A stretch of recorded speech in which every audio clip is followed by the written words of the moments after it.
Rolling? What happened on 9/11 is a phony, you know, and we've never learned the truth about 9/11. The whole agenda is to create a one-world government where everybody has an RFID chip implanted in them. All money is to be in those chips. And this is given me straight from Rockefeller himself. This is what they want to accomplish. Aaron, what do you think women's liberation was about? We, the Rockefellers, funded that. We funded women's lib.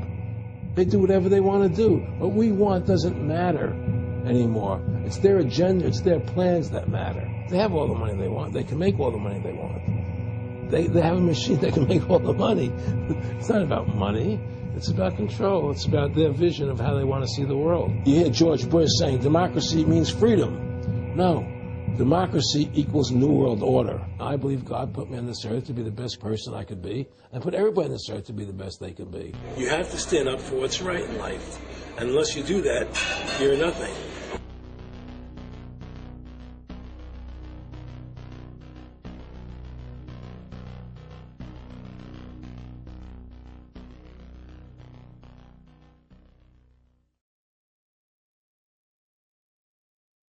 Award-winning filmmaker turned freedom fighter, Aaron Russo was an amazing individual.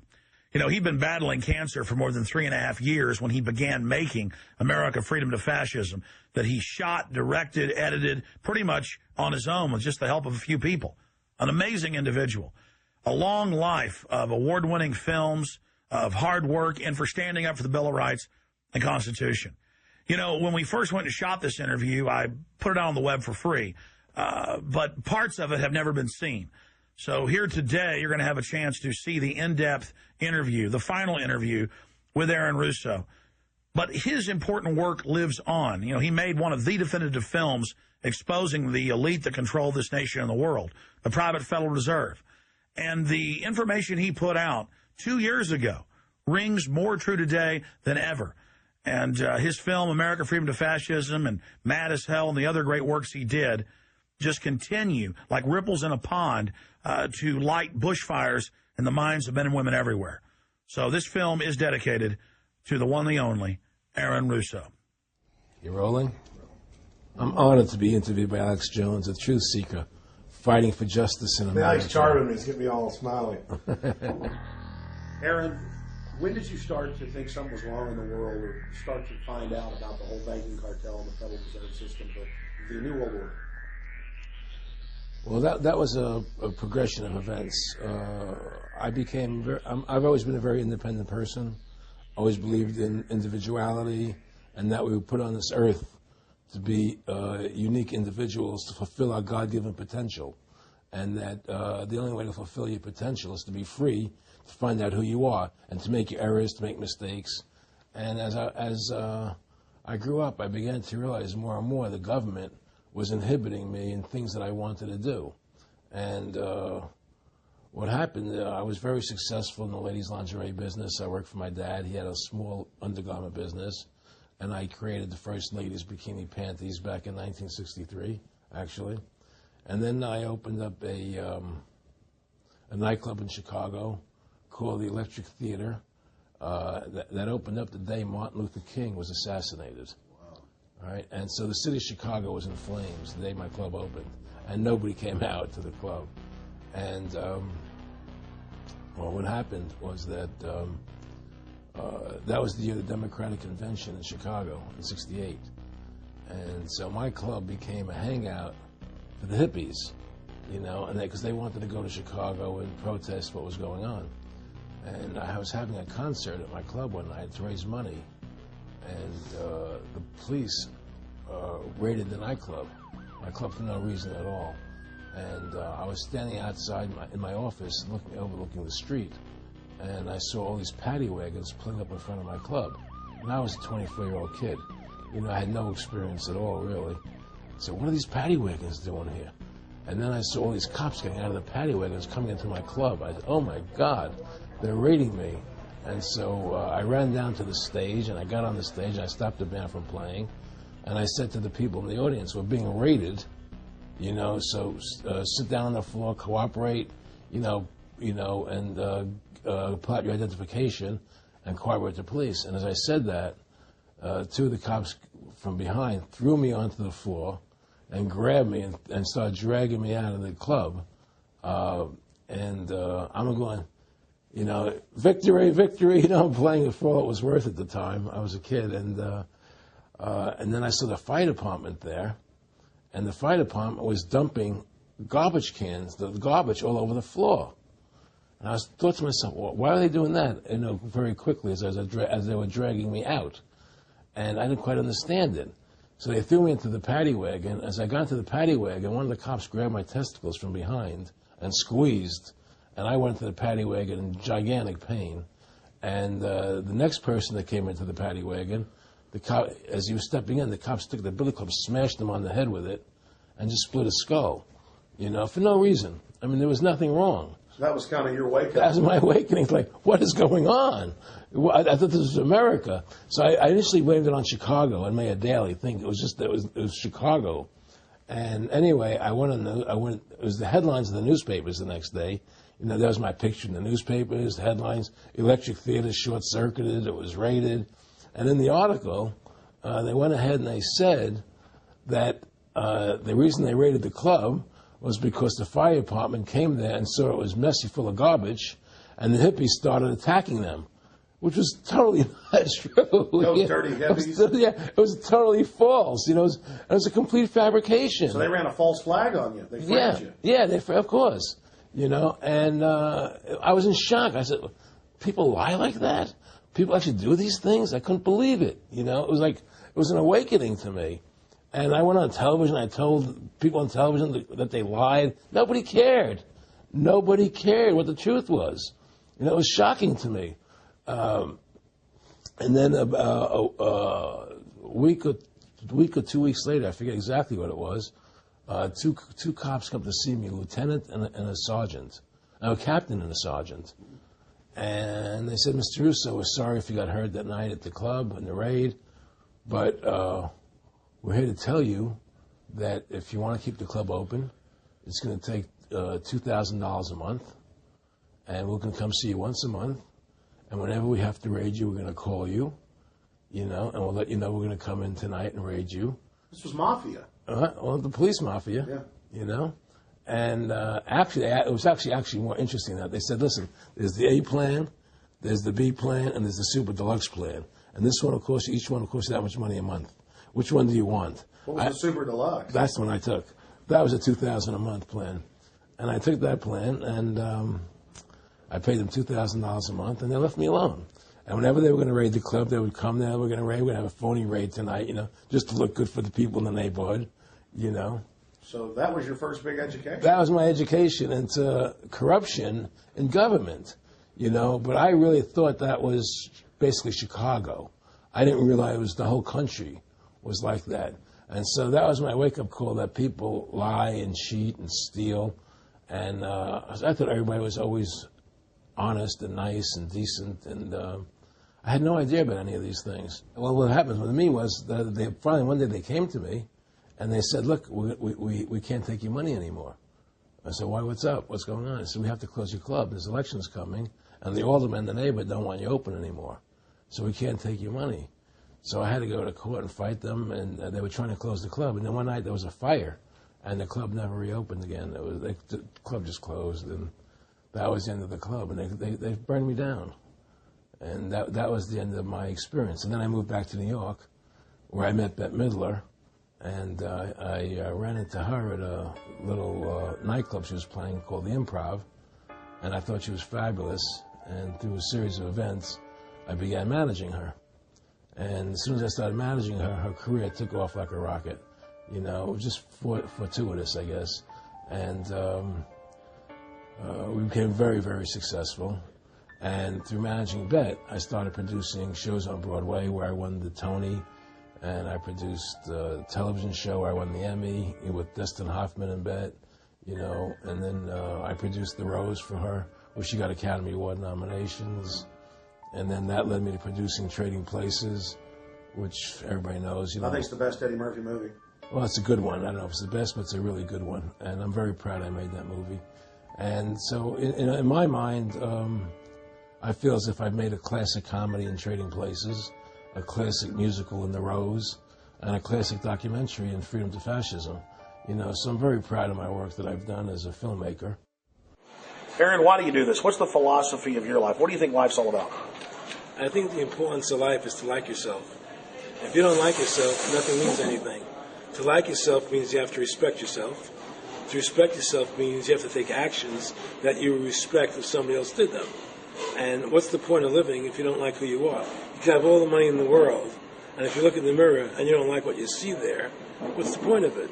So to me, the most important thing is that I like who I am, and that I take actions that I would respect if somebody else did them. That you live a life of character, honesty, truthfulness, and I believe that a person has the ability to mold their character like a sculptor can mold a piece of clay. You know, there's no saying that a leopard never changes its spots. I don't believe that. I believe people have the total ability to mold their character into what they choose to be in their life, what their ideals are. And that's what I try to do with my life. I am not the same person today as I was 30 years ago. I've changed a lot, because I wanted to be something better than what I was before. And my philosophy is that you have to like yourself, you have to be a decent person with character and integrity and honor. And that's what's important. Back in the late 80s, I was a pretty big silver trader and gold trader. And I don't think I've ever told this story on tape before. I was a pretty big silver and gold trader. And I always paid my taxes. And I took what was a legal tax deduction on my silver trades. And a few years later, I think it was 88 or 89 or something, the IRS claimed that what I did, and other people did as well, was now illegal. We couldn't do it anymore. But they made it retroactive. I said, what do you mean retroactive? It was legal then. I did what was legal. I said, yeah, but now we're making it illegal retroactively. And that's not good. So you owe us $600,000 or $800,000. For what? It was legal. How could you make something retroactive? Change the law backwards in time. It makes no sense. Well, we're doing it. And so everybody said they can't do that. So we went to court, a class action lawsuit. And the judge agreed with the IRS and said they could do it retroactively. And that's when I knew that there was something wrong in America with the IRS and the system here. You know, Aaron, you were telling me this story last night, and before you even finished saying, in the late 80s, the tax law, I said retroactive. And I knew that because they literally ruined my dad, but he paid. He didn't know. He still thought this was America. And it was legal tax law, what you're supposed to do. They said retroactively you owe, and with not just retroactive, but they said you also have penalties and interest. That's right. So how do you have penalties and interest on something when they retroactively change the law? Well, first of all, they can't retroactively. How can you do anything retroactively? Penalties and interest are a farce. The whole thing, because they do whatever they want to do. And that's when I realized America is not America. It's not the land that I was taught it was. Because they can do whatever they wish to do. And there's nothing the citizen can do about it. Now, you've made America Freedom to Fascism. I want to walk through that film, and I want to encourage everybody out there to get a copy of it on DVD. It was also in theaters around the country, and I think the best film out there on the Federal Reserve and the IRS and the whole banker scam, and I want to discuss that with you here. But I wanted to go back a little bit to the point that we discussed last night, where you don't advise people to not pay. And I do the same thing. People say, well, wait, you're saying it's a scam, but you're saying go ahead and pay it. And I like the way you summed it up. Well, it's really fairly simple. I mean, since making that movie, you know, many people come to me and ask me whether they should pay their income taxes or not, you know, and I never advise people not to pay. And the reason I tell them, I said, look, I've done a lot of research. The Supreme Court has ruled that the IRS has no authority. The 16th Amendment did not give the IRS the authority to tax your labor and your wages. That's a fact. All right, the Supreme Court is the law of the land, you know, and the IRS does not trump the Supreme Court. However, that being the case, the fact is, if the mafia would come to you and say, we want $2,000 a month or we're going to hurt you, I would not advise you not to pay them, because you may get hurt by not paying them. Whether it's legal or not doesn't necessarily matter. You're going to get hurt if you don't. It's the same thing with the IRS. They can hurt you. They can put you in jail. They can torture you. So if you don't pay them, you may get hurt. So I never advise people not to pay. You know, I tell people, yeah, pay your taxes. Look what happened to Congressman Hansen. Yeah, Congressman Hansen's a great example. Pay your taxes. But you know what? Shut down the Federal Reserve System, and eventually you won't have to pay those taxes anymore. See, the IRS is a symptom of the problem. The real problem is the banking industry and the bankers in this country. That's where the real problem lies. That's the root of our problem. Well, that's why we've lost America. Okay? So, yeah, pay your taxes. Because if you don't pay them, you might get hurt. And I've heard all the arguments, you know, what tax protesters say and so on and so forth. And I don't call them tax protesters. I call them the tax honesty movement. Because they're being honest, you know, at least. But the fact of the matter is, you're being forced, you're being compelled to pay it because you're facing jail sentences, you're facing time, you're facing corruption of the courts if you don't pay, right? And so you pay it, because you just like you'd pay the mafia. But with the mafia, at least you have the government to call and try and help you to get past the mafia, to protect you. Here you have nobody to protect you. The American people are living in a matrix. They don't understand the truth of how things are working in this country, you know. And let me give you an example of what I'm talking about. The very fact is that if you ask 100 people on the street, what kind of government is America supposed to be? 99% of them will tell you a democracy. America is supposed to be a democracy. But that's a lie. That's an illusion. The word democracy is not written into the Constitution at one time. It's not in the Bill of Rights. It's not in the Declaration of Independence. The Founding Fathers hated the idea of a democracy. They thought it was the worst form of government there is. And I agree with them.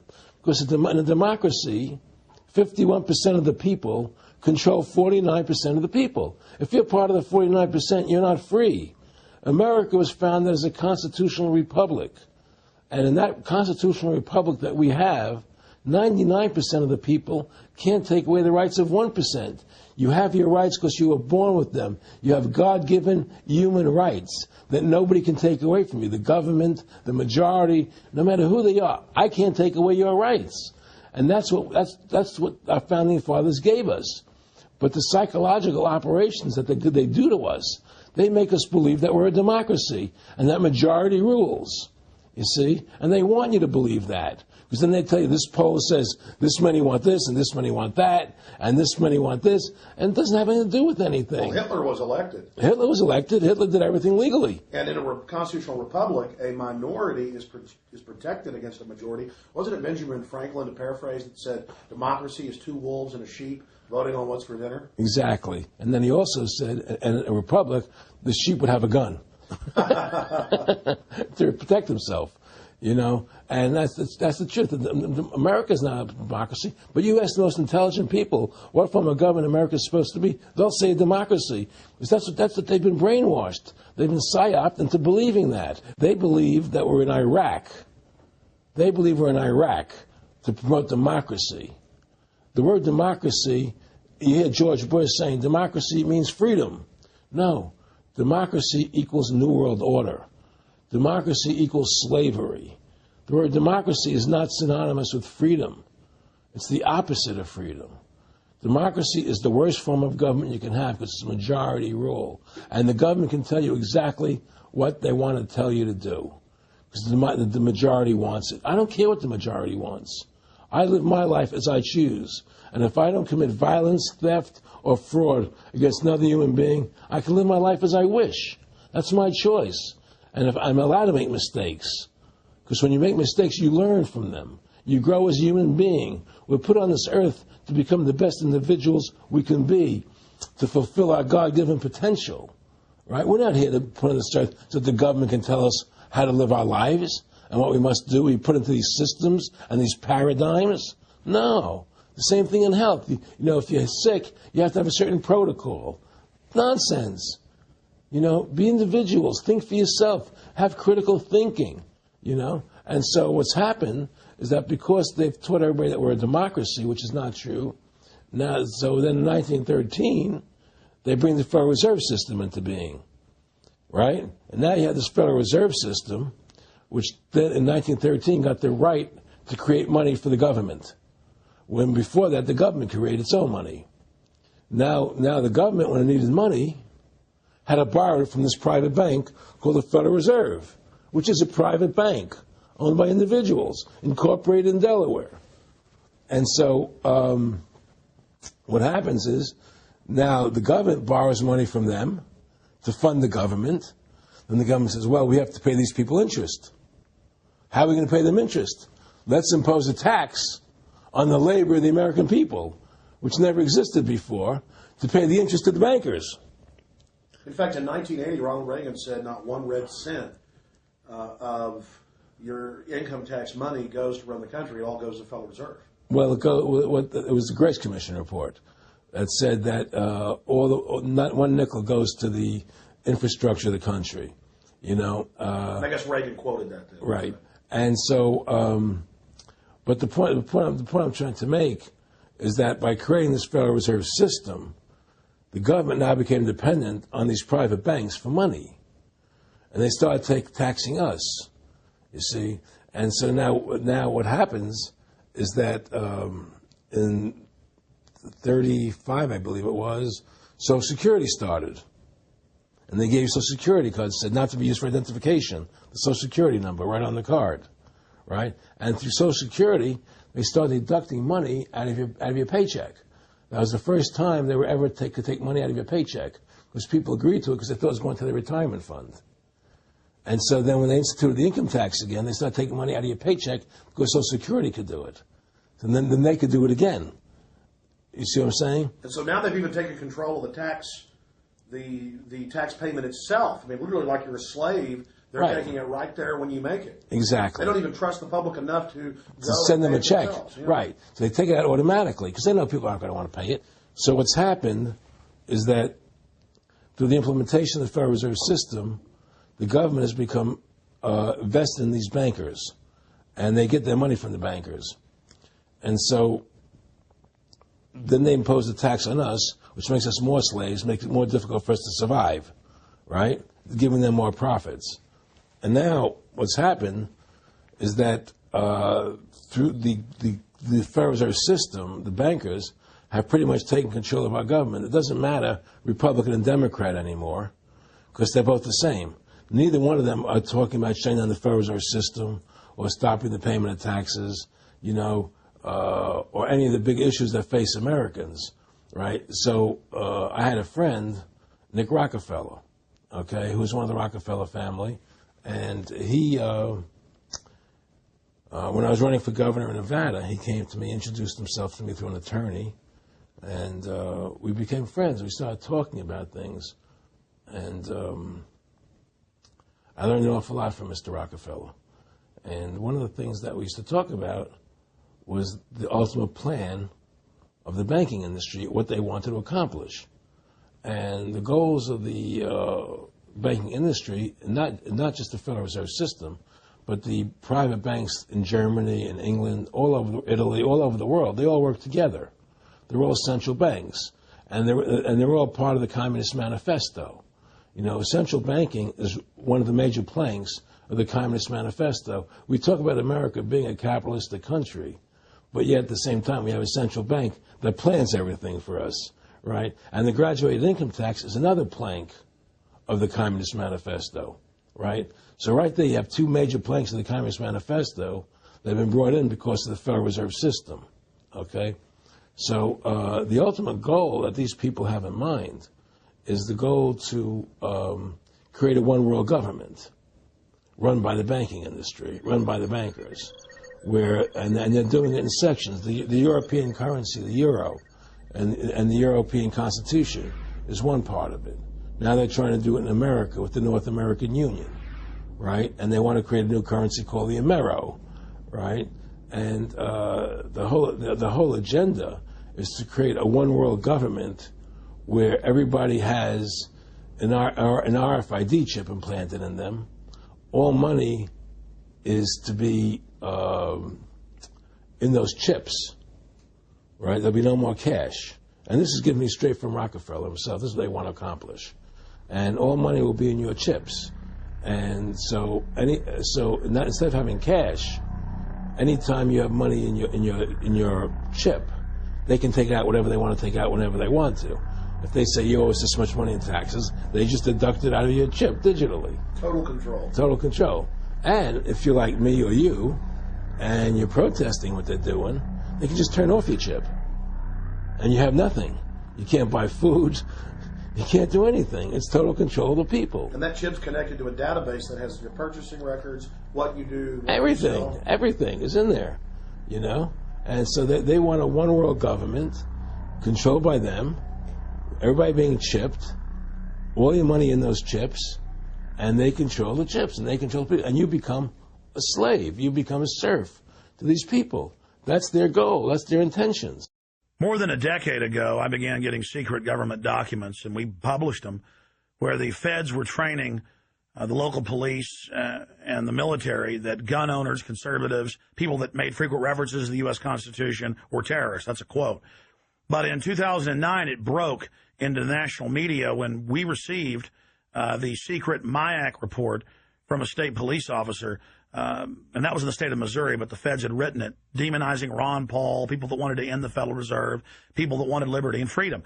And now more secret reports have been released, like the Department of Homeland Security report, which the feds admit they wrote, that says returning veterans are the #1 terror threat in America, that gun owners are part of that #1 threat, that people buying ammo are the #1 threat. Think about this. You have these private bankers overthrowing the United States, and they're secretly training the police that gun owners and patriots and veterans are the #1 threat.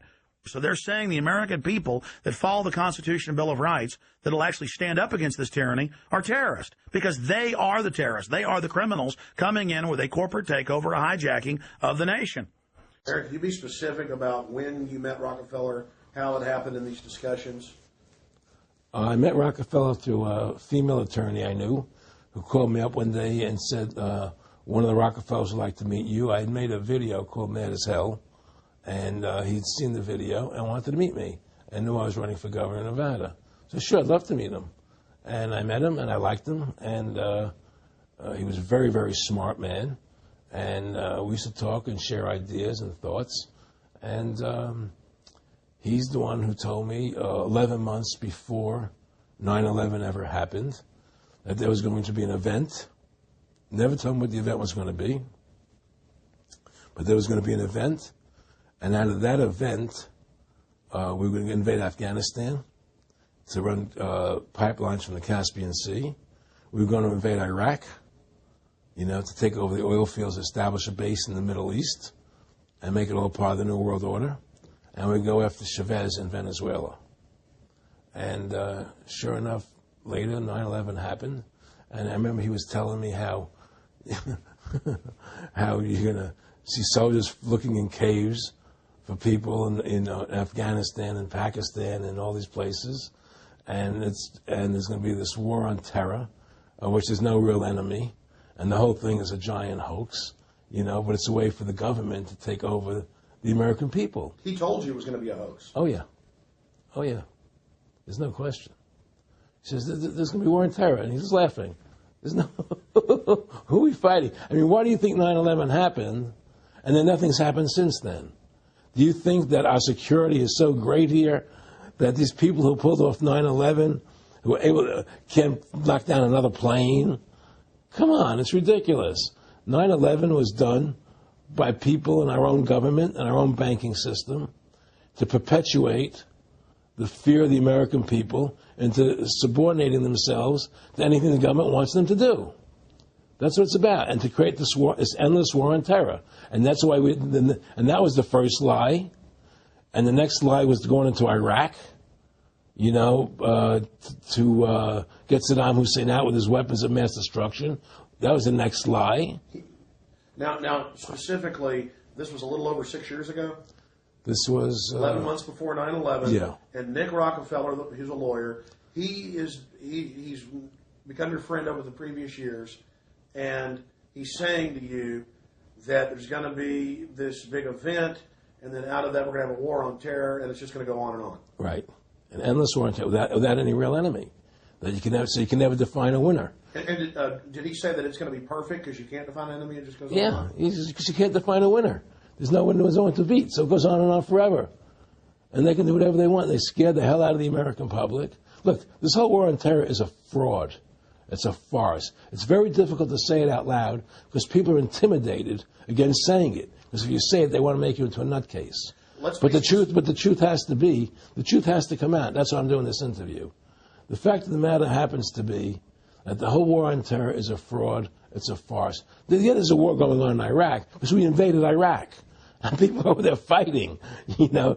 But the war on terror, it's a joke, you know. And until we discover what really happened on 9/11 and who was responsible for 9/11, because that's where the war on terror emanates from. That's where it comes from. It was 9/11 that allowed this war on terror to begin. And until we get to the bottom root of 9/11, the truth of 9/11, we'll never know about the war on terror. Aaron, you said that he was, and I think it's important, and I know this about the Rockefellers from Dr. Dennis Cuddy and many others who literally, you'll be 20 years old in a lunch line at college, and no, there's David Rockefeller. And here's your, I mean, they're experts at recruiting and getting what they call players, and that clearly he was, I mean, I want to make it specific and just get you to reiterate what you said last night about you got 30% of the vote, you were having an effect, you made mad as hell, they knew that you'd started the Constitution Party, they knew that you were somebody who was taking action and getting things done, you'd already made some big films, had a lot of other successes, right. So they were trying to recruit you, and didn't it come down to the point of, hey, we are here to recruit you, and don't worry, your chip's going to say, don't mess with us, you know, this guy's don't touch. Yeah, yes, that did happen. Now, I was definitely being recruited, but it's more subtle than that. Well, in your words, just go through the process, and then what he said. Well, what it is remember, we were friends, and we used to come to my house a lot. We'd have dinner, we'd talk, and he'd tell me about business investments that he'd get involved in, you know, or they would help me with this business investment or that business investment. And was I interested in joining the Council on Foreign Relations? You know, I would have to get a letter to join them, but was I interested in that? And, you know, just stuff, you know, leading you on. And I used to say to him that I never really did that because that wasn't where I was coming from. You know, as much as I like you, Nick, you know, your ways and my ways, we're on the opposite side of the fence. You know, I don't believe in enslaving people, you know, and he would come back with, oh, I do? Well, it would be more like, you know. It's better for them. Well, it's more like, you know, how do I put it? It was like, what do you care about them? What do you care about those people? What difference does it make to you? Take care of your own life. Do the best you can for you and your family. What do the rest of the people mean to you? They don't mean anything to you. They're just serfs. They're just people. You know, it was just a lack of caring, you know, and that's just not who I was. It was just sort of like cold, you know. It was just like cold, you know. And I used to say to him, what's the point of all this? You have all the money in the world you need. You have all the power you need. What's the point? You know, what's the end goal? And he said the end goal is to get everybody chipped, to control the whole society, to have the bankers, the elite people, you know, the bankers and some governor controlling the world. And I said, do all the people in the Council on Foreign Relations believe this way you do? He said, no. You know, most of them believe they're doing the right thing. A lot of them believe it's better off being socialistic. You know, we have to convince people that socialism is really capitalism. Because America is becoming a socialist country. It's a communist country today. And here we are years later after Aaron Russo points out that this is not a capitalist or free market country, but is really socialist. In fact, here's the cover of Newsweek. We are all socialists now. But this isn't the socialism the public thinks it is, where the government robs from the rich to give to the poor. Actually, it's always the big banks, the elites throughout history that fund socialism. They want to use the middle class's money to basically domesticate the working class and expand the size of government so they can basically, in the end game, eradicate the middle class and have a giant submass of uneducated slaves who have no chance of ever rebelling against the tyranny, and a tiny elite in control of it all. And that is the very nature of this New World Order system. They are using big government to strangle competition, to take control of the people, to break up the family, to basically set up a global plantation or neo-feudalist state. Well, one of the things they told me was that he was at the house one night, and he would talk, and he started laughing. He said, "Aaron, what do you think women's liberation was about?" And I said, I had pretty conventional thinking about it at that point. I said, I think it's about women having the right to work, getting equal pay with men, just like they won the right to vote, you know? And he started to laugh. He said, "You're an idiot." And I said, "Why am I an idiot?" He said, let me tell you what that was about. We, the Rockefellers, funded that. We funded women's lib, you know? And we're the ones who got all over the newspapers and television, the Rockefeller Foundation. He says, and you want to know why? He says, there were two primary reasons. And they were, one reason was we couldn't tax half the population before women's lib. And the second reason was, now we get the kids in school at an early age. We can indoctrinate the kids how to think. It breaks up their family. The kids start looking at the state as the family, as the school, as the officials, as their family, not as the parents teaching them. And so those are the two primary reasons for women's lib, which I thought up to that point was a noble thing. You know, when I saw their intentions behind it, where they were coming from when they created it, the thought of it, I saw the evil behind what I thought was a noble adventure. Aaron, did you know that Gloria Steinem, in one of her own books, now admits the CIA funded Miss Magazine? No, I had no idea about that. No, I never heard that. Yeah, we're going to... CIA funded Miss Magazine? Funded Miss Magazine with the stated goal of taxing women and breaking up the family. No kidding. I never heard that. Well, Nick told me. I mean, I know it, but not because I know the CIA was involved in it. Well, Gloria Steinem was proud of it. Oh, the CIA wanted to help women. No kidding. So they funded it, yeah. And of course, it's divide and conquer. Right, and of course. What they do is they focus in, obviously, on real problems. Women were getting shafted in many ways, but the elite wasn't planning to help them. They were planning to really shaft them and take men away from them. Look at what they did with black families. You only had about 10% illegitimacy 50 years ago in black communities, and now it's over 90%. And look at welfare. You were going to give you some money, but you can't have a man in the house. Right. And so that was further to degrade the family. Totally destroyed. And now illegitimacy is over 50% in the general population. Right. Well, see, the whole thing is these people control the money, so they make all the rules. You understand? And they put whatever rules they want into effect. And the truth is, America has really become a socialist, communistic country. And everybody says it's a capitalistic country. It's not a capitalistic country. You know, how could it be capitalistic when you have a central bank? That's the first. It can't be. You know, it's a planned economy. It's a planned economy. It's a phony. If they want to create prosperity, they just print dollars. They just make dollars or put digits into the economy, and then now you have prosperity. You don't have real prosperity. You don't have real manufacturing. You just have money being injected in. It's an infusion of credit, which only makes the government go into more debt. Into more debt. The Federal Reserve is poison to our country. Of course it is. It's poison. Whoever makes the money makes the rules. Rothschild said that, and they make the money. Why are we allowing these private bankers to make the money for our country? It makes no sense. Why are we paying interest to these banks to make money for us when the government can do it itself without paying interest and without all that debt? There's no answer to that question, and it's the question no politician will raise. Everybody talks about America's debt, how much debt we're in. We're in debt because we have to borrow money. But we don't have to borrow money. They designed it so we go into debt. Exactly. We can create the money and back it by gold so they can't create too much of it. So you don't have the inflation. And do what the founding fathers gave us. But instead, the bankers make the money. They control the government. They buy the politicians. They tell us who gets into office. You have computer voting. That's a fraud. They do whatever they want to do to us. They do whatever they want to do to us. And it has to stop. My friendship with Nick Rockefeller was one where we expressed ideas to each other and thoughts and philosophies, and he wanted me to become part of what they were doing, and for me to become a member of the CFR, and offered various business opportunities for me to get involved in, and for me to not take up the fight or the battle that I've been taking up in the past, to drop that idea, because what was the point of my fighting for the people? I was a guy who was very successful in the movie business, and I saw the truth of what was happening. I tried to express it to the people, And rather than having me express it to the people, they wanted me to join their side because I was a mover and a shaker. And rather than me opposing them, to join them.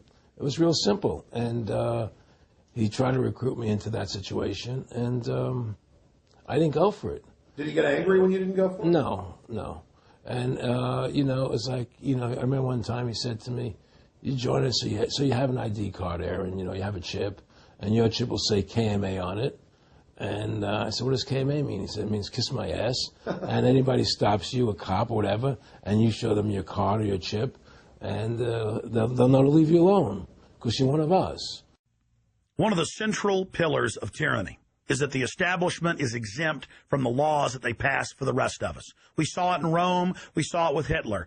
We saw Richard Nixon saying, look, I'm the president. If I break the law, it's not illegal. We saw George Bush and Dick Cheney say that. We see Barack Obama continuing that, saying, I'm not going to give detainees real trials. I'm going to give them secret kangaroo military commissions trials, and we're going to hold them in secret camps, and I've got executive privilege. It's the same thing over and over again. And one example of hundreds that are out there was a story back in April of 2008 out of the Orange County Register. And this backs up exactly what Aaron's talking about with Mr. Rockefeller saying, I got a chip in my hand, kiss my ass. Here's just one example of hundreds. Special license plates shield officials from traffic tickets. And it goes on to say that 996,000 plus vehicles in California are exempt from no insurance, reckless driving, speeding, running through toll booths, running red lights, on and on and on. And who is it? It's state employees. It's federal employees that can go and get exempt. It's police. It's government bureaucrats above the very laws they try to enforce on us. This is tyranny. And so literally all over the nation, they've tried to pass it in Texas but failed. They want it where the police are above the law, where the government officials are above the law, where they have immunity, where they can't be prosecuted for crimes. Congress exempts itself from most of the tax laws and other laws that they put on the rest of us. They're exempt from Social Security, and they get a pension that pays out on average 5 times what citizens get. Again, it's already happening. So the chip in the hand and saying they're above the law under the guise of national security, that's what the 1947 National Security Act and now this whole Homeland Security system is all about. Why are you fighting for the people for? What is that about? The people are just, they have to be ruled. They have to be, the Constitution, what you're standing for, is only for a few people. It's only a few individuals that can live that way, and we believe that it's best for society to be ruled by an elite people who control everything. And I said, I don't believe that. I believe God put me on this earth to be the best person I could be, and put everybody on this earth to be the best they can be, not to be a slave and a sheep to you and these people. And I don't understand why you want to control everything. What is the need for that? And I asked them, do all the people in the Council of Foreign Relations feel the same way you feel? He said, no, a lot of them think they're doing the right thing. They think that socialism is the best way to go. They think that, that they're doing the right thing. But the people at the top, they all know the truth of what's happening. And that's what it is. So it's compartmentalized within the elite structure as well. Of course it is. Of course it is. I mean, all the people that are in the CFR, was that 2,000-3,000 people? I forget, like Dan Rather. They don't know what's going on. They join the CFR because it's prestigious. They think it's good for business. It's good for this. They don't know what's really happening. The evil that comes out of it, that's emanating out of it. And to me, the biggest evil is what's happening right now, because what happened on 9/11 is a phony, and we've never learned the truth about 9/11. That's the question I wanted to follow up on. He tells you 11 months before there's going to be an event, all this is going to happen. What did you think on the morning of 9/11? Where were you, and did you think about Nick Rockefeller and what he had told you when you saw those towers fall? No, I was actually in Tahiti when 9/11 happened, and I got a call from my son. And my son said, the Twin Towers, they were just attacked, and they were falling down or something. So what are you talking? I was in Tahiti. I was asleep. And he said, yeah, they were hit by a plane, da-da-da-da. And so where I lived, where I was in Tahiti, there was no television, so I had to run the other side of the island to a hotel where they had, and it was all on television, you know, and that's when I first saw the stuff on TV about it. And I didn't immediately equate it to Nick, you know, but when I realized that we were going to go into Afghanistan, Iraq, and as that developed, I realized what it was.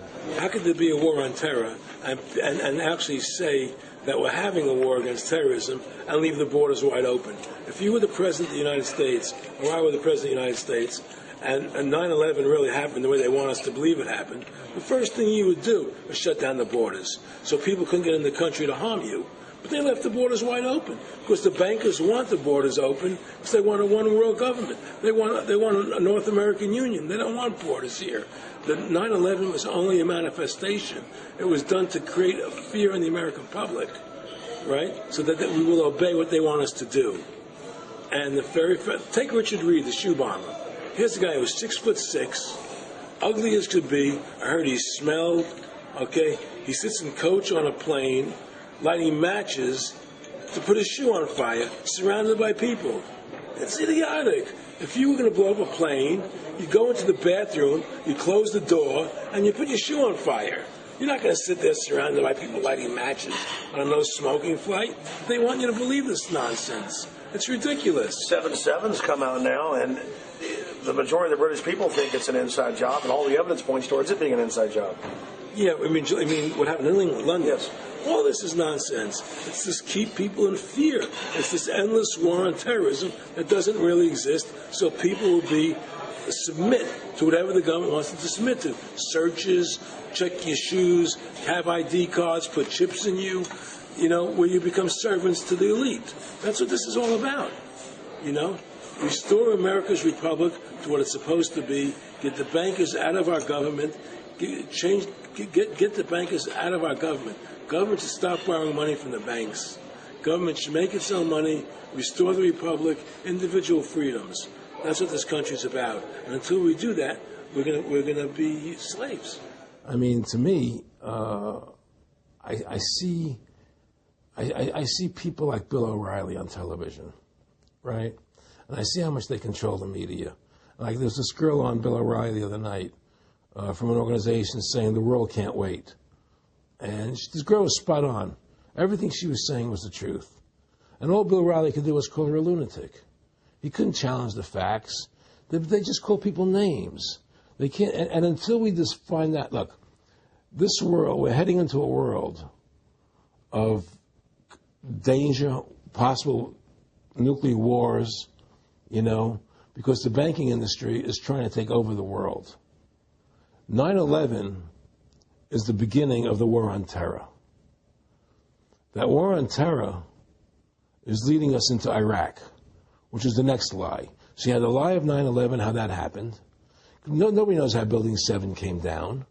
Okay, we know 9/11 was a fraud. The American people don't know it, but more and more of them are believing it. Okay? So that was the first lie. Besides the inception, I'm not going back to the inception of the Federal Reserve, that original lie. But 9/11 was the first lie in this present state we're in. 9/11 is the kickoff of the war against the American people and the people of the world. 9/11 was a phony. It's a fraud. It didn't happen the way they told us it happened. Now, because of 9/11, we then had the authority to go into Afghanistan and Iraq. Iraq didn't have weapons of mass destruction. Okay? So that was the next lie. Now they're talking about going into Iran. Now, how would you feel if you were Iran and you had this big, powerful country, America, go into your next-door neighbor, take over their oil fields, right? Wouldn't you be worried that what they were going to do to you? Of course you're going to be worried. But the people of America don't think about it from Iran's point of view. They think about it from our point of view. So now we're going to send more troops into Iraq and keep building up because they want Iraq and the Middle East to become part of the New World Order. And Iraq was using, Saddam wanted to start using euros instead of dollars, right? He was messing up their whole consumption. Iran wants to start using euros instead of dollars. They have. Okay? So I'm saying what they're trying to do is preserve their power. And one lie leads to the next lie, leads to the next lie. And until you get to the root cause of 9/11, which is supposedly the war on terror, we'll never solve our problems here. Should we send more troops into Iraq? Should we not send more troops into Iraq? Well, the truth is, The fact is that it all goes back to this war on terror. Where did 9/11 come from? That's the root cause of everything. And until we have a full investigation, find out why Building 7 fell down, why they shipped all the steel out of America so quickly, from the buildings, why all the things that don't make any sense about 9/11, until we find out why it really happened, we'll never understand why there's a war on terror. And we'll never be able to prove that the war on terror is a phony. Nick and I discussed many things. One of the things we discussed, or he brought up in conversation, was reducing world population, and felt that there were too many people in the world. In a way, I agree. There are too many people in the world, but I don't think I have the authority to say who's going to die and who's not going to die, But they felt that they wanted to reduce world population, and he felt that it should be reduced by half. He even mentioned to me once they were having a real problem trying to solve the Israel-Palestinian problem. And he talked to me once about they were playing with the idea of bringing Israel to Arizona. And taking all the people from Israel and giving everybody $1 million and setting up Israel in the state of Arizona. Unbelievable. To end that problem, because that's a problem that they're not in charge of, in a sense. They're not controlling that problem. They're very arrogant. They can do whatever they want to do. We've given these people the authority to create money out of thin air, and through that device, they control everything. And if you want to win the battle to stop that, you have to deny them the ability to create money. It's only because they can make money that they have all this power. They literally have the money machines. They have the money machines. They can print it. They can do whatever they want to do. They own everything. Aaron, we take over pretty quick. If we were the guys that issued the money, everybody had to come give us real assets for the use of this money we just printed up. People. I tell people, why in the world does the American government borrow money from the banks when they have the ability to create it themselves without borrowing it and paying interest on it? Why? And nobody can answer that question. Not one politician ever raises that.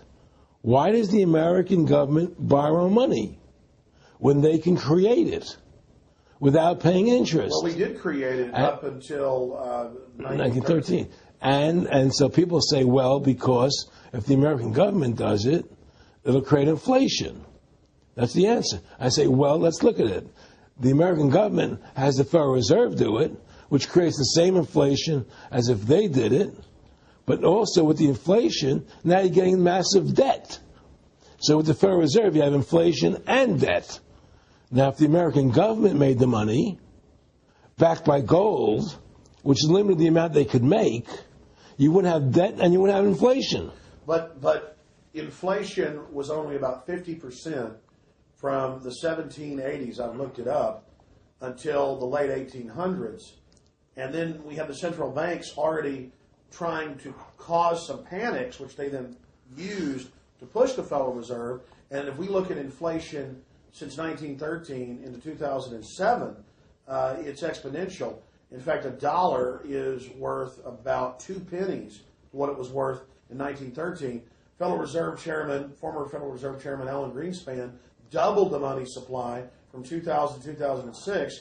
And then Edward Bernanke, the new Fed chief, came in and said he was going to double it again in the next 2 years. And then he said, now I'm going to make the money supply numbers secret. And so now we don't even know. Right. But the evidence is they are just, in the curve of inflation, it gradually grows. And then suddenly at a point, it goes straight up. And it seems it's parabolic, yeah. Yeah, parabolic. But the thing is that the only thing I disagree with you on from early 1800 to 1913, there was no inflation other than during the Civil War. When Lincoln was I'm talking about how much $1 was worth. And I know it never changed. There was no inflation. In that whole 100 years, there was no inflation. People knew what the money was worth. They could retire. They knew what it would cost them to live their lives out. There was no problem. It was only since 1913 when the Fed came in that we created massive inflation and massive debt. So then what you said earlier, then there really wasn't inflation. There was no inflation. So you don't get inflation when the government issues the money, at least in the U.S. history. Well, not if it's backed by gold. Well, exactly. But I'm talking about, and I did look this up, and I believe that if you look after the country was set up, and some of the things that happened with Andrew Jackson and the rest of it, there were points where it spiked and there were manipulations. There were points, mostly during the Civil War. Yeah. And that's because Lincoln printed so much money. Exactly. That's right. But once that ended, but basically there was no inflation other than that during that short period of time. I mean, a loaf of bread was a loaf. Of course, the same thing. People could plan their lives. Today, they plan inflation. Now you have two parents working. They can't afford to pay for their family anymore. The kids are going to state-run schools now. The kids are being indoctrinated how to think. They're being given Ritalin. They're being given all these drugs. The whole country's being dumbed down. It's all because of the Federal Reserve System. And the Federal Reserve System and these bankers are responsible for the demise of America. And if we ever want to win this battle, you must shut down the Federal Reserve System. And we must shut down these bankers and restore sound money to this country. Will you talk a little bit about some of the families that own the private Federal Reserve, the stock in it? And I mean, obviously, you say you're not a big expert on Bilderberg Group, but you talk about how it's the same system worldwide. It is the same families. They meet and kind of set the policy each year, and then it goes to the Royal Institute of International Affairs in England, it goes to the CFR in the U.S., and then these are their management bodies where they wield control, really the de facto Congresses over the nation. So, I mean, I would like for you to speak some about the families that own and run the Federal Reserve, and if you can't connect it into these other international bodies. Well, I can't speak to those families because I can only speak about, what I know for fact. Everything else is speculation, and I don't like to speculate. I know about Rockefeller because I was friends with him. We talked about it, and I can tell you firsthand. What did Rockefeller tell you about the Federal Reserve and their family owning part of it? Well, he said the New York Fed is the main controlling interest of the Federal Reserve System. They control the bulk of it. So the New York Fed is really the Federal Reserve System. Even though there's 12 different banks, it's run by the New York Fed. And the New York Fed is basically the Federal Reserve System. So who's ever running the New York Fed is where, and the families that control it, control the New York Fed. And they're the main engine behind the Federal Reserve System. And that's a wing of the Bank of England. Well, the Bank of England and the Federal Reserve are partners, and the Bank of England is a private bank, and so is the Bundesbank in Germany, and the bank of all the banks of the G8 countries are all private banks. They're private central banks. And look, what happened in Europe? Didn't Europe vote down the European Constitution? Yes. They're still doing it. Didn't they vote down the euro? They're still doing it.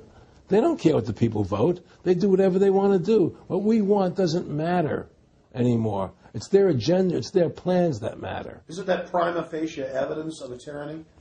Well, there's no question we're in tyranny. There's no question we're living in a world where the American citizen is no longer a free individual human being to do the things that they wish to do.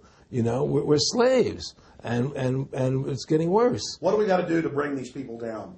In my opinion, you must shut down the Federal Reserve System. And I think that there has to be an uprising. There has to be an uprising. People have to stand up. I can't do it alone. You can't do it alone, Alex. And we need to get a majority of people, not a majority of people, but It was 5% won the war against the British, a highly motivated group. But I agree, people have got to get angry first. I mean, not just, we know it's corrupt and that lackadaisical. We got to get pissed. People don't seem to have the courage to do what they have to do, I want to say you've got a lot of courage. Well, thank you. I don't know if I have a lot of courage. I just have I want to thank you for what you're doing for my family. Oh, I have a sense of conscience, and I have a sense of justice. I get nervous about what I do, but I do it because there's no other choice. I couldn't live with myself if I didn't do it, But the fact of the matter is, I've ostracized myself pretty much from Hollywood. People are afraid to deal with me in Hollywood a lot because of what I do and the things I say. I don't go along with routines. A lot of people in Hollywood know the truth. They're not willing to stand up and speak about it. I know many of them have seen my movie, and they know I'm right, and they won't talk about it because everybody's afraid. Everybody's afraid because they think that this money they get, these Federal Reserve notes, are really money, and they think they have a comfortable lifestyle, and they're afraid to change. They're afraid to stand up for what's right. And until people are willing to stand up and have the courage to do what they need to do, it's not going to change. And hopefully, what you're doing, what I'm doing, what other people like us are doing, can affect the change, that people will stand up and say, hey, I've had enough. The thing is, we have one advantage. That they need us to cooperate. See, if we don't cooperate with them, they can't win. And so they always need our cooperation to go along with their programs. They're trying to sell us. Right. They try to sell us. Democracy, this majority says this, believe in this, do that. The war on terror, we got to be scared. They're always trying to do things to sell us that will go along with them. And once we learn not to cooperate with them, then we win the game. And that's the point. Don't cooperate with them. Don't go along with the program anymore. Stop it. Join forces. You and I should run for president and vice president and take over this country and bring freedom back to this country. That's what it takes. It's like two people like you and I, statesmen, who believe in freedom, who believe in Thomas Jefferson and the Constitution and the Founding Fathers to make this country whole again. Because right now it's in the grip of the evil ones, And the only way to stop that is for good men to stand up. Was Edmund Burke said, evil can only thrive when good men do nothing? Yes. Right? We've got to do something. That's what it is, Silence is golden, but when it comes to your freedom, it's yellow. We have to stop being scared. We have to stand up and do what's necessary to take back, to stop these bankers, these elite, this government full of lies, congressmen full of liars, People destroying our borders, creating a government. I mean, imagine this. Here you are in America, and they're combining America, Canada, and Mexico into one country, the North American Union, and the American people don't know anything about it. It's not even in the press. They'd rather talk about Rosie O'Donnell and Donald Trump calling each other names than discussing the fact that we're merging into one country. The press doesn't even report it. Or that Paris Hilton doesn't wear underwear. Yeah, Britney Spears. But, who cares? The fact of the matter happens to be that tells you how controlled the media is.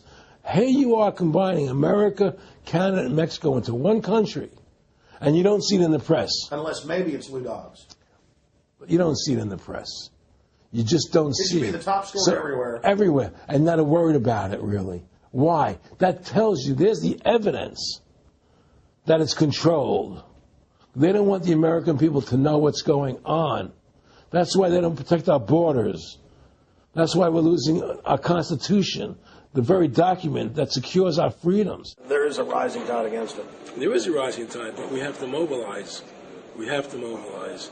And we have to get all the good people in this country to stand together and say, I'm not going to take it anymore. Well, I think if you analyze the situation, and if you realize that since the Federal Reserve has come into being in 1913, illegally, without a constitutional amendment, by bribing a few senators during Christmas vacation, they turned over the most important power that the American government has, the creation and issuance of money, to a private bank. Through that private bank issuing money, they have destroyed this country. They have destroyed the purchasing power of the money in this country. They've created social programs that are destroying this country. Thanks to the work of Aaron Russo and Ron Paul and many others, folks are starting to find out who the real enemy is. Offshore private banking corporations that have engaged in a hostile corporate takeover of the United States and almost every other nation on the planet.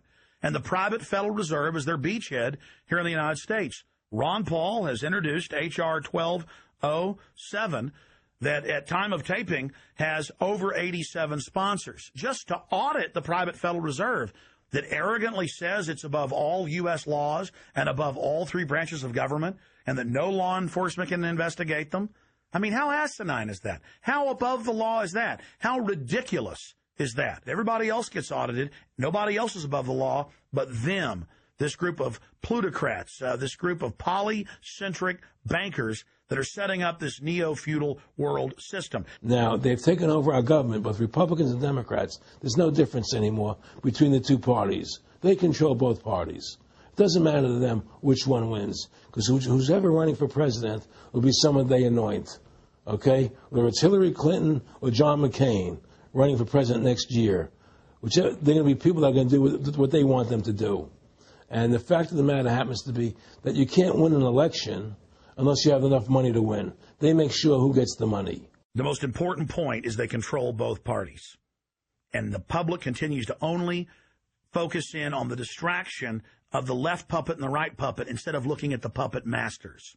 In fact, more and more of this is coming out. Top Senate Democrats, bankers own the U.S. Congress. Senator Dick Durbin on Chicago radio station last week blurted out an obvious truth about Congress. This is from Salon, that despite being blindly obvious, it is rarely spoken. And, quote, the banks, hard to believe in a time when we're facing a banking crisis, that many of the banks created are still the most powerful lobby on Capitol Hill, and frankly, they own the place.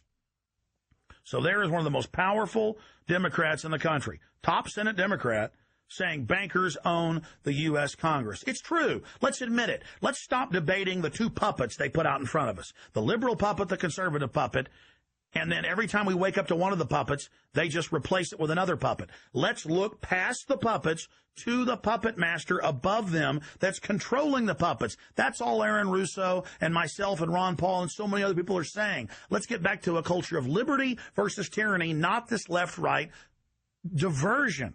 You know, when folks are sick of Obama in 4 to 8 years, they're going to put a Republican in, and they'll put out different rhetoric but carry out the same operation. Because as the top Senate Democrats said, the bankers own the place, even though they engineered the crisis. And make no mistake, they did engineer it by design. Their own documents, their own IMF and World Bank documents admit that. And out of this crisis, they're setting up the new Bank of the World, according to Time Magazine and Newsweek and the Wall Street Journal and just hundreds of publications with headlines like, and now for world government, in the Financial Times of London. They create the crisis and then say, okay, our Ponzi scheme's falling apart and bankrupting you. Give us $12.8 trillion in the first 6 months of the banker bailout. And now they say, we'll set up a Bank of the World you pay your carbon taxes to, and private bankers will rule your life, and we'll pay private greenhouse gas carbon taxes to two firms owned by Al Gore, and this is publicly admitted. I mean, this is how bad the scamming is getting. And we've got to wake up. We've got to say no. We've got to get angry and get in the face of the New World Order. Again, the private offshore bankers own America. They own both parties, but they get you in a rah-rah, Coke versus Pepsi, Redskins versus Cowboys, fight. And you get in this little political fight as followers instead of looking past that to the actual global elite and what they're setting up. So through these bankers attempting to taking over America, knowing that America was the freest nation in the world, it was necessary for them to take over America, take away our gun rights of freedom to bear arms, and create a country where we become slaves. Because once they take over America, the rest of the world becomes a lot easier for them. And so, by creating 9/11, an event to terrify the American people that were being attacked by terrorists, you create a world where there's an enemy that can never be pinpointed. You can never win the battle. It's a 100-year war. It's a never-ending war on terrorism, right? So you're always fighting this war. And through the war on terrorism, which is the 9/11, which is the first lie, then you create the war on terrorism, which is the next lie. Then you create the war in Iraq for weapons of mass destruction, which is the next lie. And it's one lie to the next lie to the next lie. Now it's going to be Iran, the next lie, sending more troops and a surge into Iraq.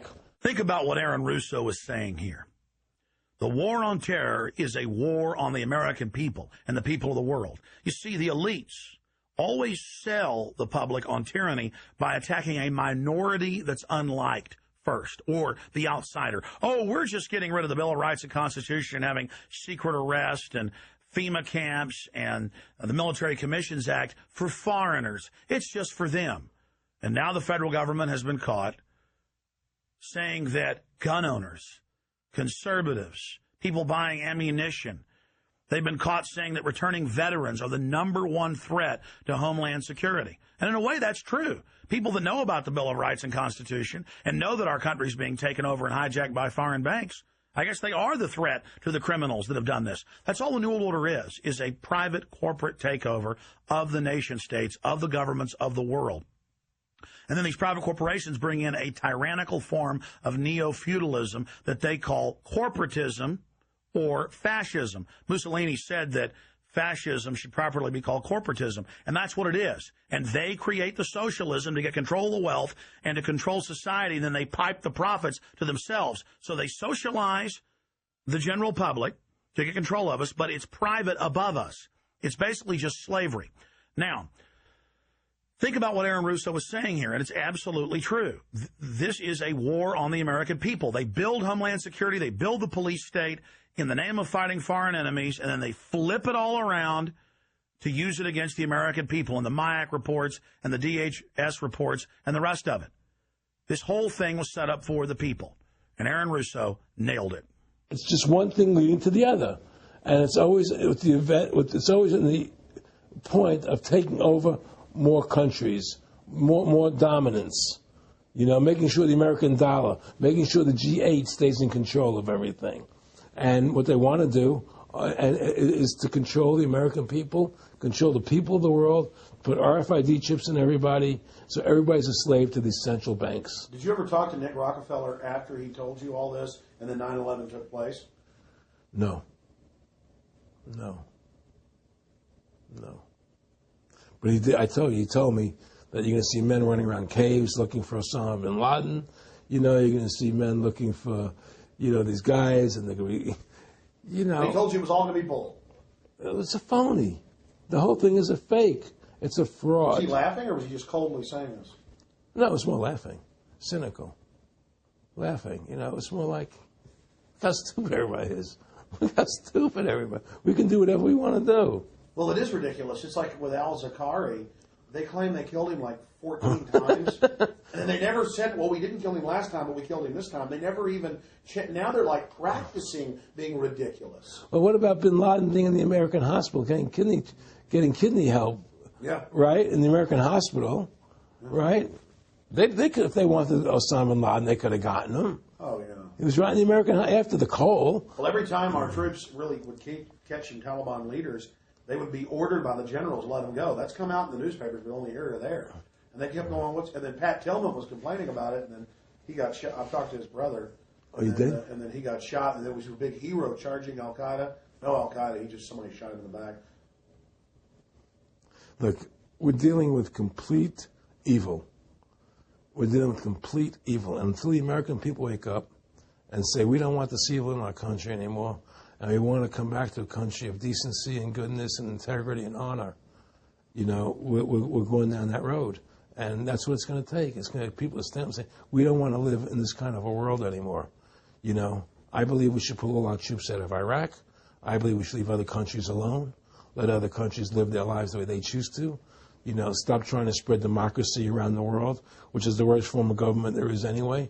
Restore our republic to what it's supposed to be, and go back to what the founding fathers gave us, and try and restore that. Restore the republic.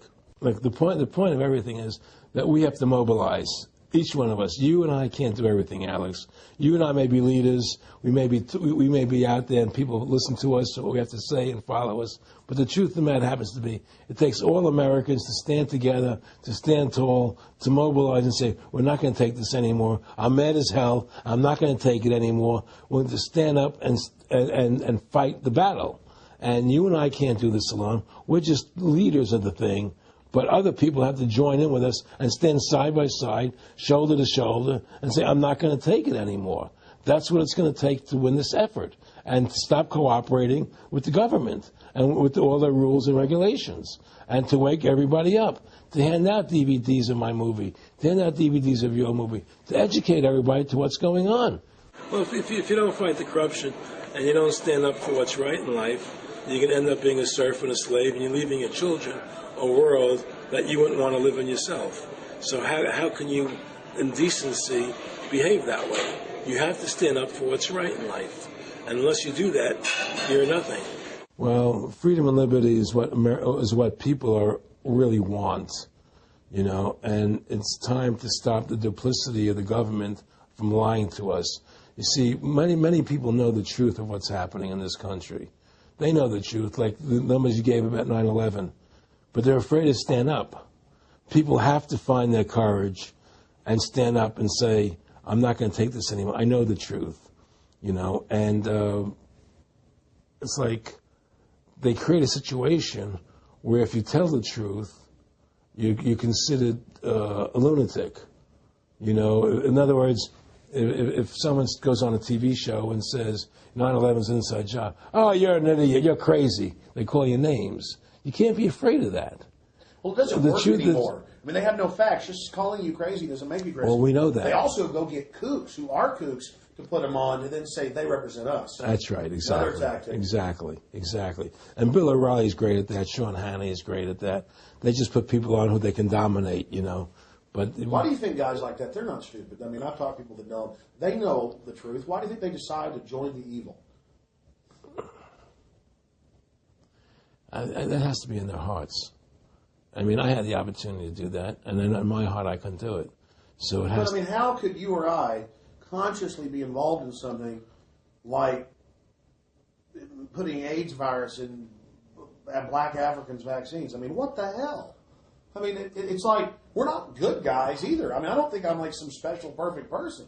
What the hell's wrong with this elite? I mean, what are they running around doing evil? I mean, they just run around continually doing evil. Well, I think a lot of them think they're doing the right thing. I think a lot of them think they're doing the right thing. Not the top elite, but people within the system, you know. But I think that it's all about, as Nick said to me, it's about control and power. They have all the money they want. They can make all the money they want. They have a machine that can make all the money. It's not about money. It's about control. It's about their vision of how they want to see the world in their eyes. And you know, you and I believe in individuality, in the person being the dominant thing, the individual being the dominant person.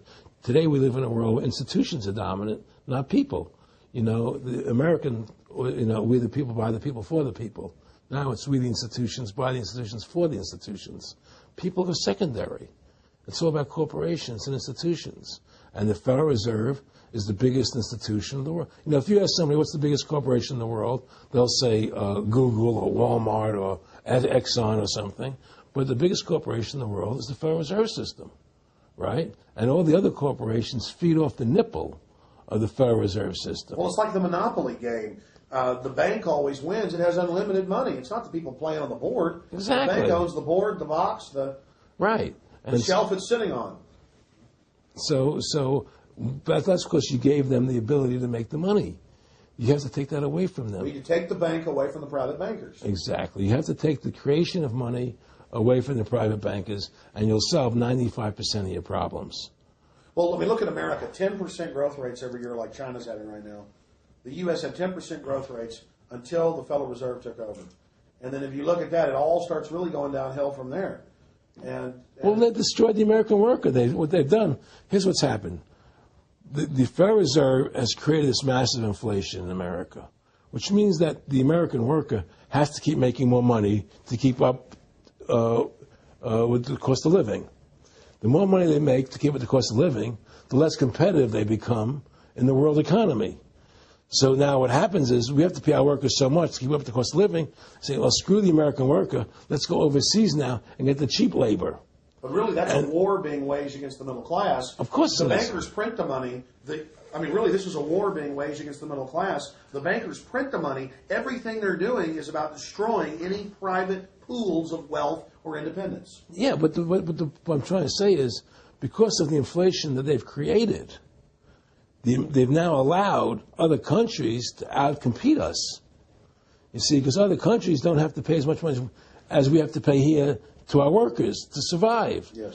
So now we're not competitive anymore. So we've lost our manufacturing base. We've lost our competitive. In the old days, the American worker, you wanted to buy everything American. You wouldn't buy anything from Japan. This was cheap crap. And what does that leave us? It leaves America this military force, and so the elite's giving us a deal.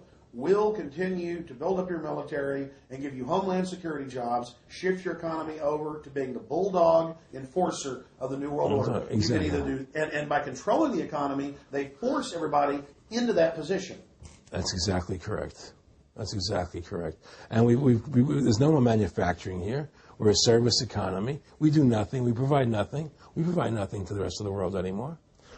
Well, first of all, Freedom to Fascism is a movie that everybody should see, because we show the fraud of the income tax. We show how judges put people in jail for no reason. We show the corruption of the justice system, and we show how the Federal Reserve came into being and how it's controlling society, and how all the central banks of the world are working together through the Bank of International Settlements in Switzerland, which is the central bank for all the central banks, and how they all work together to create this one world government, the one world order, which is what they're trying to do. So Freedom to Fascism is a movie just to get you a good basic education about how the world is really working. And I really want everybody to see that movie. Critical. In terms of the CFR, in terms of compartmentalization, I mean, there are many good people, I believe, that are part of these organizations who don't even understand what the organization's really about. People like when I was in Germany doing cancer treatment, there was a gentleman there who was visiting a friend of his who had cancer. And he was a member of the CFR. And we were talking. And I showed him the movie. He said, "Oh, my God, I'm going to resign.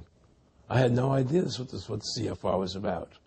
He had no idea. He was just a nice guy who thought he was in this prestigious organization. Yeah, a lot of it's about getting good people, and so you can watch them. Keep your friends close, your enemies closer. Well, no, it wasn't even that. It was, well, a lot of people join the CFR because they think it's a prestigious organization.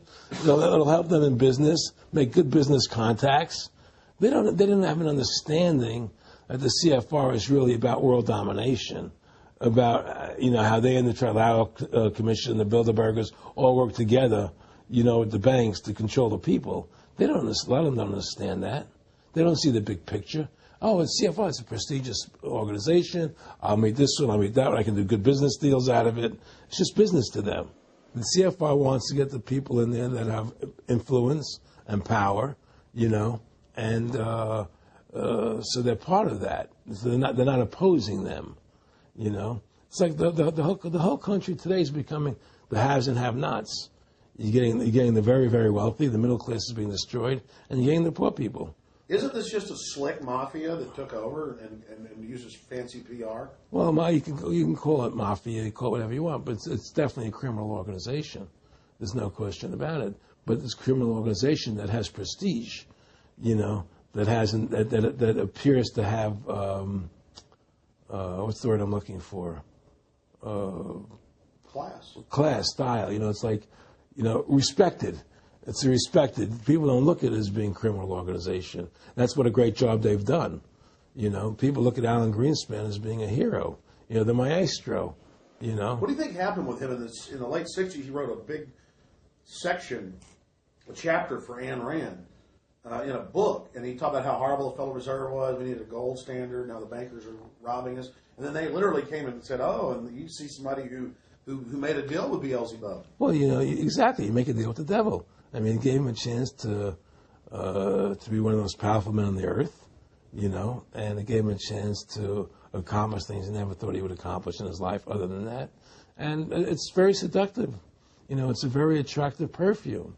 I mean, I was attracted when they came to me and spoke to me about it. I thought about it. I was attracted to it, They asked me if I wanted to open up these nightclubs, open up a chain of Baywatch nightclubs, and we'll do this thing, we'll do that, and we can do this. I mean, all these things were proposed to me, business ventures. But you know what it is? It was your nature, though. It's the way you are. You couldn't take the deal. Well, I can't do that to people. I just can't be in a position where I can do that to other people. I have a conscience, and my conscience would not permit me to do that. People say I'm very courageous. I don't think I'm courageous. I think I have a conscience, and my conscience doesn't allow me to do that to people. It makes me feel sick.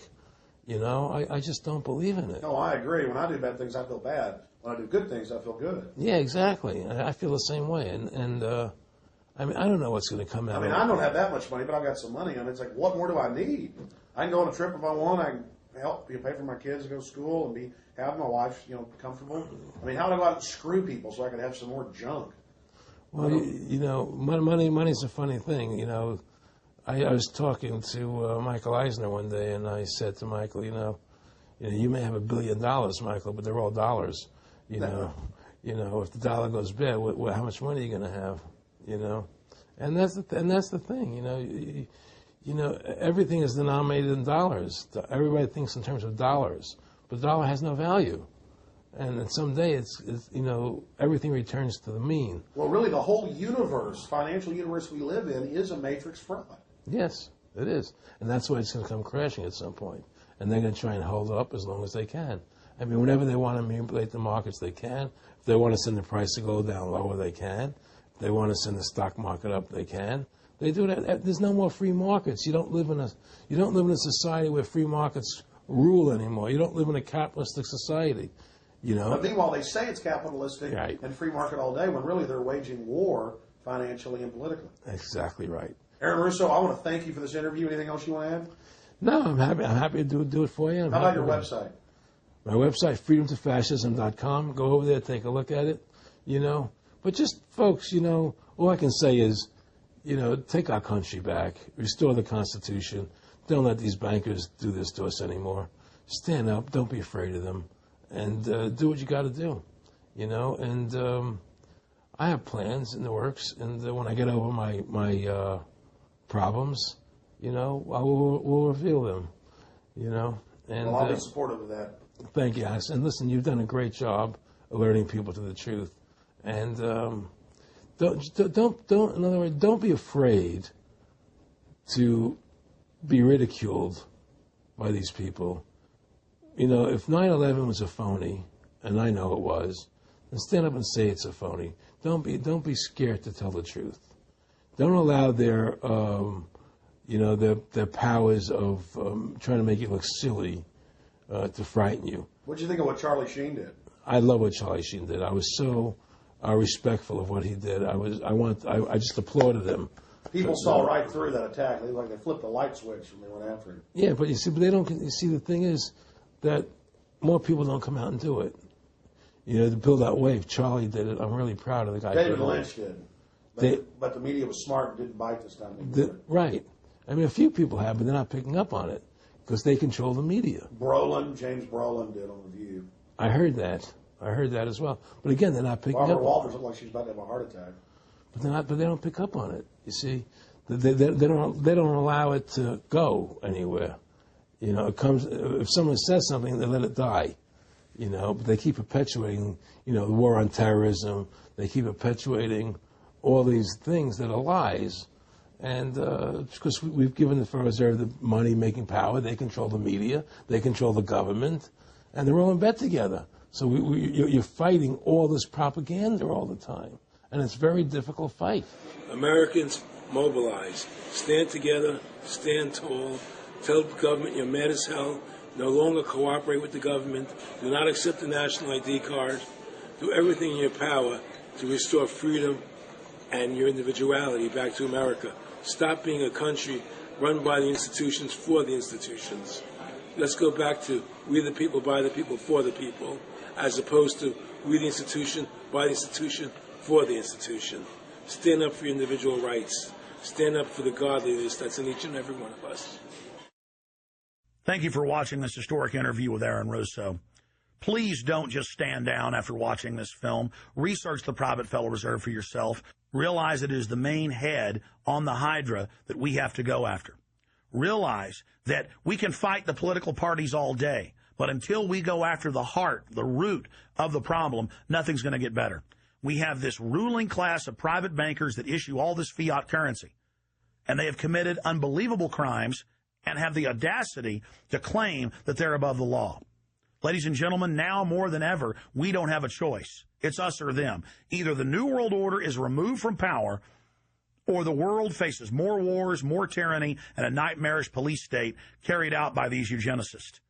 So in the memory of Aaron Russo and every other freedom lover out there in history, and for the future of our children and the species, humanity itself, let's call for grand jury investigations of the private Federal Reserve. Let's arrest the bankers. Let's kick these foreign corporate criminals out of our country and get our constitutional republic back. Let's stop being distracted and diverted by the liberal and conservative puppets they stick up in our faces on television. Let's look past the front men to the actual architects of the New World Order and bring them to justice. There's no way these arrogant bastards can get away with this if we expose them and speak out against them. And more, it's coming out even in the mainstream media that they are a pack of criminals who are above the law and who have hijacked our nation. But they're only above the law in our minds. We have to expose them as the criminals they are and bring them to justice. Look in the mirror. You are the solution. Take action and join the ranks of folks like Aaron Russo, Ron Paul, and so many others. God bless you all, and thank you for watching this presentation. Now spread the word about the true enemy of the people in the Fed, in the New World Order, in the hegemony of private central bankers.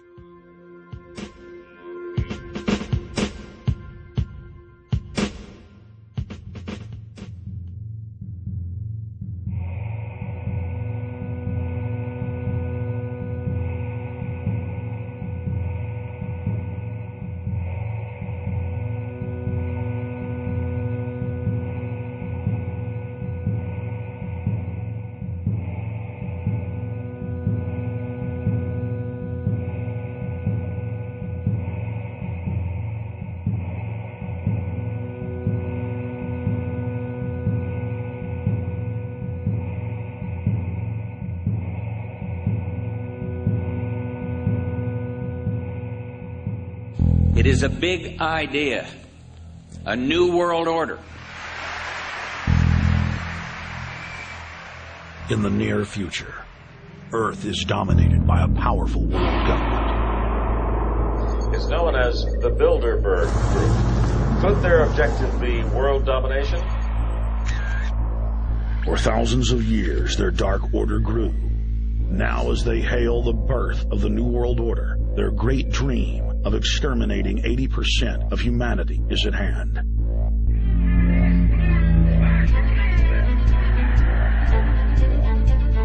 For the first time in history, the elite's plan for world government is blown wide open.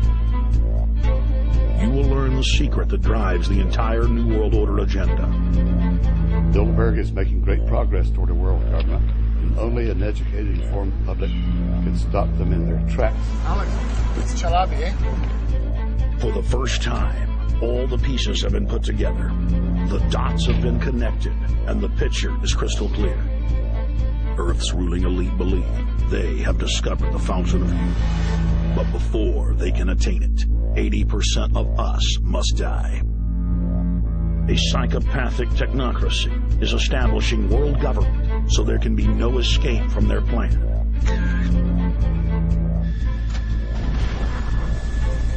The New World Order is the old World Order. I mean, it's just the names have changed, the appearances have changed. Most people have no idea. They're not after money. They have all the money they need. They're after power. That's their aphrodisiac.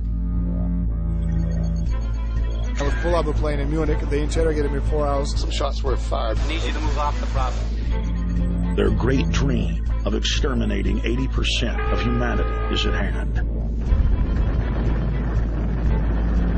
Endgame. Blueprint for global enslavement. You have been warned.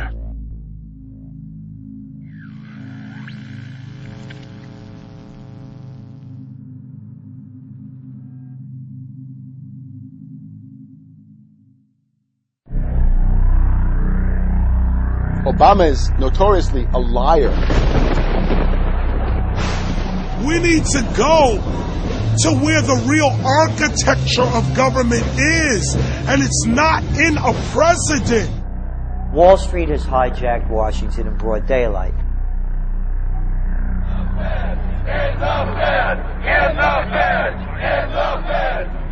Well, Obama's already fudging. He's fudged since day one in this election. The elite are using Obama to pacify the public so they can usher in the North American Union by stealth, launch a new Cold War, and continue the occupation of Iraq and Afghanistan. The globalists are outside all the nations. That gives them safety, and they play countries off against each other. We've got to give them a stake in creating the kind of world order that I think all of us would like to see. Partnership and cooperation among nations is not a choice. It is the only way. What they're doing is using the existence of the United States to act out their Wall Street fantasies of world domination and maintaining their capital structures and maintaining their system of looting. The fight that this country has been waging since its inception is for the central bankers not to take over the country. President Barack Obama is only the tool of a larger agenda. Senator Obama had a desire to do some meetings. Others had a desire to meet with him tonight in a private way, and that's what we're doing.